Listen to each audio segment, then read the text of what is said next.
Hello दोस्तों, welcome back my YouTube channel S J learning. दोस्तों, आज हम सीखेंगे वेबसाइट पे आखिर टेबल कैसे बनाई जाती है।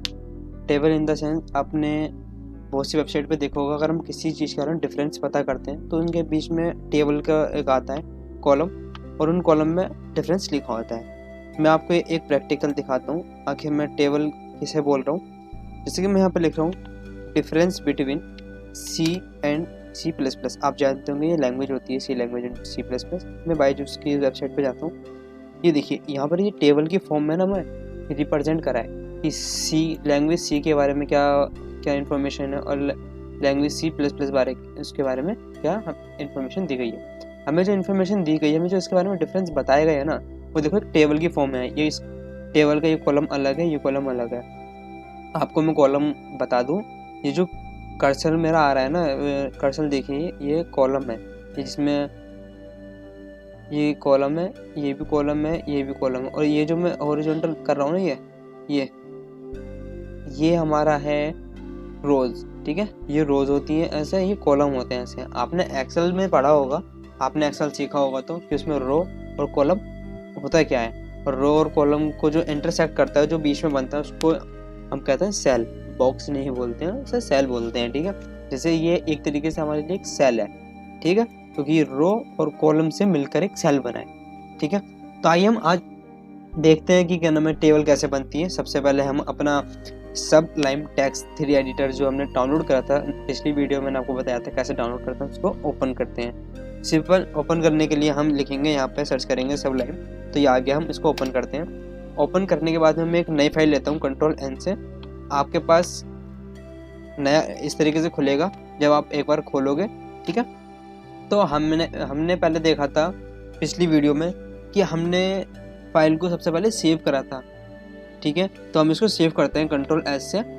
तो मैं इसको डेस्कटॉप पे सेव कर देता हूँ और इस फाइल का नाम दे देता हूँ, जैसे कि टेबल करके हम इसको नाम दे देते हैं, table.html। HTML कंपलसरी होता है और all file by default save होता है, तो इसमें ऑल फाइल की टेंशन ना लें, इसको करते हैं सेव। मैं इसको छोटा कर लेता हूँ, ठीक है, ताकि हम इसका रिजल्ट भी हाथों हाथ देखते रहें। हम अपनी पहले फाइल ढूंढ लेते हैं, ये रही हमारी टेबल के नाम से। इस फाइल को हम ओपन कर लेते हैं गूगल के अंदर।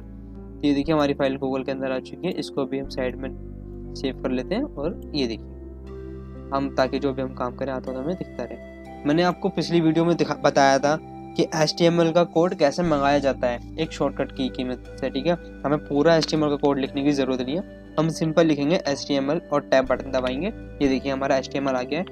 टाइटल का मतलब मैंने आपको बता ही दिया था, टाइटल का मतलब होता क्या है। मैं यहाँ पे लिख देता हूँ क्रिएट टेबल। ठीक है, आपको शायद पता हो कि क्रिएट टेबल जो मैंने लिखा है वो कहाँ पर आएगा, कहाँ पर शो करेगा। मैं आपको वो बता देता हूँ। ये जो table.html है ना, इसकी जगह पर आएगा क्रिएट टेबल। जो भी हम टाइटल देंगे वो टाइटल यहाँ पे हमें शो करेगा। ठीक है, अब मैं सबसे पहले आपको एक हेडिंग लिख देता हूँ H1 के H3 से मैं आपको लिख देता हूँ। ठीक है, H3 से ये हमारा एक टैग है H3, जिससे हम हेडिंग देते हैं। ठीक है, अब मैंने सिंपल H3 लिखा है, मैं दबाता हूँ टैब बटन। ये देखिए हमने इसी को एडवांस एडिटर इसलिए कहा था क्योंकि ये बहुत ही ज़्यादा एडवांस है।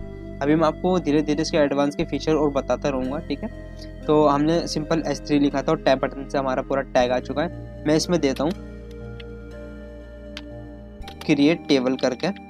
ठीक है, इसके नीचे मैं इसको पहले सेव कर लेता हूँ कंट्रोल एस से, और उसको करता हूँ रिफ्रेश। ये देखिए हमारा जो मैसेज था सिंपली शो कर रहा है क्रिएट टेबल के नाम से, और यहाँ पे हमारा टाइटल भी आ चुका है। मैं इसके नीचे 2 BR ऐड करता हूँ। अब देखिए BR देने के लिए क्या करना है, आपको सिंपल BR लिखना है और टैब बटन दबाना है। BR आ गया है, ये कोई टैग नहीं होता, इसलिए ये टैग बंद नहीं हुआ है। ठीक है, सिर्फ BR लिख कर आया। तो हमने 2 BR ऐड करे, एंटर करा, और अब हम बनाएंगे टेबल। टेबल के लिए हमें सबसे पहले एक टैग देना पड़ेगा टेबल का। तो हम सिंपल टेब लिखते हैं और टेबल लिखने के बाद हम टेब बटन दबाते हैं। ये देखिए टेबल का टैग आ चुका है। अब टेबल के टैग में मतलब अब एक तरीके से ना हमारी टेबल बन चुकी है, हमें शो नहीं हो रही है। आप ये समझिएगा अभी। ठीक है, टेबल के अंदर हम एक रो बनाते हैं, पहले रो के अंदर ही कॉलम आते हैं। सबसे पहले हमें रो बनानी पड़ेगी, तो रो का हम लिखते हैं TR। ठीक है, टेबल रो को हम लिखते हैं TR, तो हम दबाएंगे फिर टैब। ठीक है, अब देखिए हमारा TR आ चुका है, मतलब टेबल रो आ चुकी है। अब टेबल रो के अंदर हम बनाएंगे एक कॉलम। एक कॉलम बनाने के लिए हम लिखेंगे टीडी। टीडी का मतलब यहाँ पर एक टेबल डेटा करके है। टेबल डेटा का मतलब समझ लीजिए हम कोई डेटा फिल करेंगे तो हम किसी कॉलम के अंदर ही फिल करेंगे ना, मतलब रो तो आ चुकी है, हम रो के अंदर भी फिल कर सकते हैं, पर हम रो के अंदर एक कॉलम लाना चाहते हैं। ठीक, अभी आप समझिएगा, धीरे धीरे आपको मैं समझाता रहूँगा, आप समझ जाएंगे। तो हमने सिंपल लिखा टीडी। टीडी लिखने के बाद हमने दबाया टैब बटन। ये तो हमारा सिंपल टीडी का भी वो आ चुका है, टैग आ चुका है। अब हम सिंपल इस टीडी के अंदर जो भी हम वर्ड लिखेंगे या फिर जो भी हमें क्वेरी है हमारी, तो वो सिंपल यहाँ पर आएगी। जैसे कि मैं यहाँ पर एक चार्ट बनाता हूँ, जैसे कि मैं एक बना देता हूँ नेम एंड कॉन्टैक्ट करके, एक आईडी करके, तो यहाँ पर लिख देता हूँ नेम। जैसे समझ लीजिए कोई स्टूडेंट का हम फिल करेंगे, यहाँ पर नेम लिख देते हैं।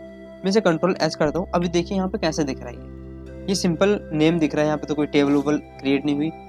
तो मैं आपको अभी दिखाता हूँ। यहाँ पे देखिए हमारी एक रो चल रही है, देखो हमारी ये रो चल रही है, मतलब ये जो हमारा नेम है ना, एक रो के अंदर है और रो के पहले कॉलम के अंदर है। पहले कॉलम के अंदर मैं इसलिए बोल रहा हूँ क्योंकि हमने एक टीडी लगाया है।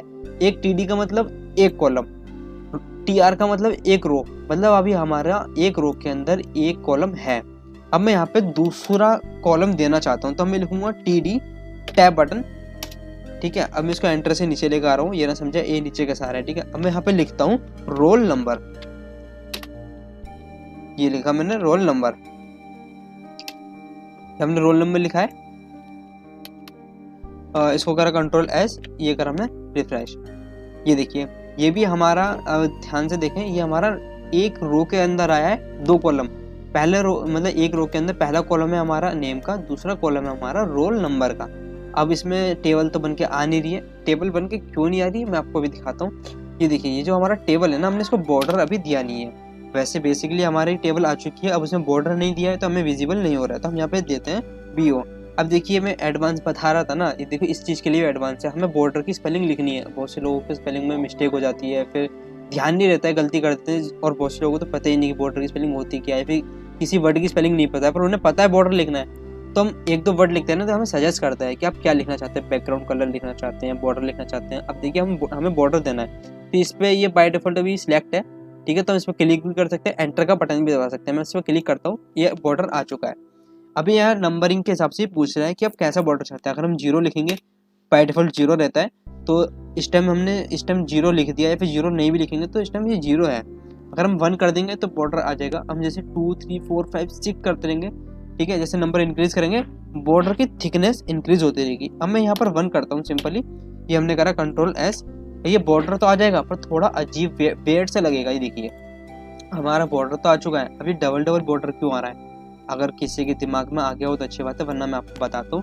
मैंने आपको बताया था कि रो से और कॉलम से मिलकर एक शेल बनता है, ठीक है, और हमने पूरी टेबल को हमने कहा है कि पूरी टेबल के अंदर बॉर्डर आना चाहिए। अब देखिए पहली बात कि हमारे पास एक टेबल है, तो ये देखिए टेबल का एक बॉर्डर आ रहा है चारों तरफ, ठीक है। और दूसरी बात हमारे पास रो के अंदर वो भी है, कॉलम भी है। अब रो और कॉलम मिलकर बनाते हैं एक सेल, तो हमारे पास एक रो है 2 कॉलम है, तो एक रो और 2 कॉलम ने मिलकर हमें दिए हैं 2 सेल, तो दोनों सेल का अपना बॉर्डर और एक टेबल का बॉर्डर। तो हमारे सामने क्या हुआ है कि दोनों सेल का अपना खुद का बॉर्डर है और टेबल का बॉर्डर है, तो इसलिए हमें डबल बॉर्डर शो हो रहा है। तो हम इसके अंदर एक एट्रीब्यूट देंगे सेल स्पेसिंग। सेल स्पेसिंग की स्पेलिंग देखें, CELL, सेल स्पेसिंग। ये देखिए सेल पैडिंग और स्पेसिंग, इसका जरूर ध्यान रखें। देखो सेल पैडिंग पे भी इस टाइम ये बाय डिफॉल्ट सेव है, अगर हम इस पर क्लिक करेंगे तो सेल पैडिंग आ जाएगा, ये वर्क नहीं करेगा। सेल स्पेसिंग पे हमें क्लिक करना है, ये देखिए आ चुका है। सेल स्पेसिंग हम दे देंगे 0 का मतलब अभी मैंने आपको बताया कि विजिबल नहीं होगा। अब हम इसको करते हैं कंट्रोल एस, इसको करते हैं रिफ्रेश। ये देखिए हमारा जो डबल बॉर्डर आया था उसकी प्रॉब्लम सॉल्व हो चुकी है। मैं आपको अब ये डेटा फिल करके दिखाता हूँ। अब देखो हमने यहाँ पर नेम का कॉलम दे दिया है और रोल नंबर का कॉलम दे दिया है। अब हम इसके अंदर डेटा भी फिल करके दिखाते हैं कि नेम के नीचे नेम आए, रोल नंबर के नीचे रोल नंबर आए। अब हम सिंपल क्या करेंगे, ये देखिए हमारी जो एक रो थी ना वो तो हमारी कंप्लीट हो चुकी है, हमारी एक रो कंप्लीट हो चुकी है। तो हमें दूसरी रो के अंदर अपना डेटा फिल करना है, तो हमें दूसरी रो लानी पड़ेगी। और दूसरी रो को हम कैसे लगाते हैं, टेबल रो की मदद से, TR की मदद से। हम लिखते हैं यहाँ पर TR और टैब बटन, ये TR आ चुका है। हम लिखेंगे TD इसलिए लिखेंगे क्योंकि हम पहला कॉलम भी चाहिए। पहले कॉलम में हमें नाम लिखना है किसी का, जैसे कि मैं नाम लिख देता हूँ यहाँ पे, अपने नाम लिख देता हूँ, जैसे कि लिख देता हूँ SJ, ठीक। और मैं दूसरा कॉलम लेता हूँ TD की मदद से। सॉरी, ये कोई दूसरा कॉलम आ गया। ये मैं TD की मदद से एक कॉलम ले लेता हूँ, ये आ गया। यहाँ पे मुझे रोल नंबर देना है, कुछ भी रोल नंबर दे सकते हैं। जैसे मैंने रोल नंबर ये दे दिया, ठीक। मैंने ऐसे करा Ctrl S, यहाँ पे करा रिफ्रेश। ये देखिए नेम के नीचे नेम आया है, रोल नंबर के नीचे रोल नंबर आया है। अब ऐसी बात नहीं कि हम सिर्फ जितने आप रो बनाओगे उतनी रो बनती जाएंगी और कॉलम के नीचे अपना डेटा फिल होता जाएगा। अब मैं यहाँ पे एक, जैसे कि हमारे यहाँ पे रो खत्म हो गई, मैं यहाँ पे दूसरी रो लेता हूँ। TR की मदद से टेबल रो आ जाएगी। TD की मदद से पहला कॉलम आ गया, ठीक है। हम पहले कॉलम में कोई भी नाम दे देते हैं, जैसे कि हम नाम देते हैं सोनू करके हम कोई नाम देते हैं, ठीक। फिर हम दूसरा TD लेते हैं। TD हमने दूसरा इसलिए लिया है क्योंकि हमें रोल नंबर भी देना है। जैसे कि मैं इसको रोल नंबर दे देता हूँ 1911। Ctrl S करा, इसको रिफ्रेश करा, तो ये देखिए हमारा दूसरा डेटा फिल हो चुका है। हमें अब जितने भी एंट्री करनी है हम सीधा ऐसे एक टेबल बनेंगे, कॉलम बनेंगे, फिर दूसरा कॉलम बनेंगे, एंट्री करते जाएंगे, ठीक। तो ये थी आज की हमारी वीडियो। हम नेक्स्ट वीडियो में इस टेबल को थोड़ा एडवांस में सीखेंगे। इस टेबल की मदद से फॉर्म कैसे बनाए जाते हैं, कलर कैसे दिया जाएगा इसके अंदर, बहुत ज़्यादा एडवांस हम चीज़ें सीखेंगे नेक्स्ट वीडियो में। तो मिलते हैं फ्रेंड्स नेक्स्ट वीडियो में। Thank you for